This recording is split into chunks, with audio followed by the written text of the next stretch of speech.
आणि त्या दिवशी आपले जवान लढत होते, बरेचसे जवान खाली पडले होते। आता त्या जवानाची मदत म्हणून सुट्टीवर असणारे जवान सुद्धा उभे राहिले। सुट्टीवर आहे त्याची खात्री त्यांनी केली नाही, त्यांनी विचार केला नाही की आम्हाला सुट्टी आहे।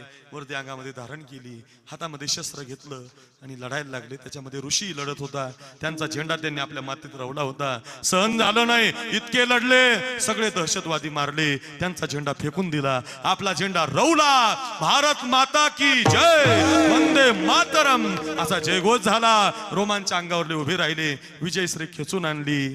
पण तेवढ्यामध्ये समोरच्या एका बाजूनं एका दहशतवाद्याच्या 2 गोळ्या सपसप करत आल्या।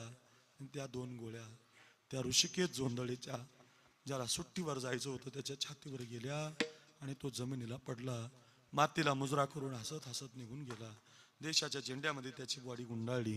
ॲम्ब्युलन्सने ती विमानतळावरून पुण्याला, पुण्याहून ती कोल्हापूरला आली आणि जिथून त्याची मिरवणूक काढायची होती ना, तिथून त्याची प्रेत यात्रा निघाली।